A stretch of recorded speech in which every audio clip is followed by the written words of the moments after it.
আর্জেন্টিনার আগেই বাংলাদেশের মাটিতে পা রাখলেন ব্রাজিল ফুটবল দল। আমরা সবাই জানি লাতিন বাংলা সুপার কাপ খেলতে বাংলাদেশে আর্জেন্টিনা এবং ব্রাজিল দল আসবে, যেখানে অলরেডি ব্রাজিল দল বাংলাদেশে চলে এসেছে। আপনারা দেখেন, ভিডিওটা দেখলেই বুঝতে পারবেন। এই যে দেখেন, ব্রাজিলের দল কিন্তু অলরেডি বাংলাদেশে এসে পড়েছে এবং 5 তারিখ বাংলাদেশের বিপক্ষে তারা বাংলাদেশের মাটিতে আসলে মাঠে নামবে, যেটা আমাদের জন্য গর্বের।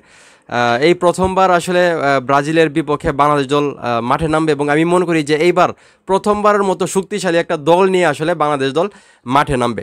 তো এবার দেখার বিষয় ব্রাজিল দলের সঙ্গে আমাদের বাংলাদেশের ভাইরা যারা ফুটবল খেলবে তারা কীরকম পারফরমেন্স করে। আমি একটা কথাই বলবো, হার জিত খেলার মধ্যে আছেই, কিন্তু বাংলাদেশ ভালো খেলুক, আমি সেটা চাই।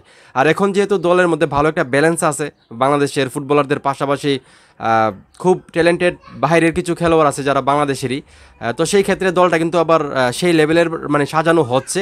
আমি যেটা মনে করি, আবার খেলা আজ আর্জেন্টিনার সঙ্গে হোক আর ব্রাজিলের সঙ্গে হোক, খেলা মোটামুটি ফাইট হবে। হার জিত থাকবে সেটা অন্য বিষয়, কিন্তু খেলা দেখার মতো হবে, আমি যেটা মনে করি। তো এখন এই মুহূর্তে যারা আমার এই ভিডিও দেখতেছেন, যারা ব্রাজিলের ভক্ত আছেন, তো এই যে ব্রাজিল দল আসলে বাংলাদেশের মাটিতে অলরেডি পা রেখে দিয়েছেন, বাংলাদেশের বিপক্ষে তারা লাতিন বাংলা ফুটবল খেলবেন, টুর্নামেন্ট খেলবেন। এই বিষয়টাকে আপনারা কীভাবে দেখতেছেন সেটা অবশ্যই কমেন্ট করে জানাবেন, এবং আপনারা কতটা এক্সাইটেড যে বাংলাদেশ ব্রাজিলের বিপক্ষে 5 তারিখ মাঠে নামতেছে সেটাও কমেন্ট করে জানাবেন। আর আপনি যদি এই চ্যানেলে নতুন হয়ে থাকেন, চ্যানেলটা সাবস্ক্রাইব করে সাপোর্ট করবেন। ধন্যবাদ।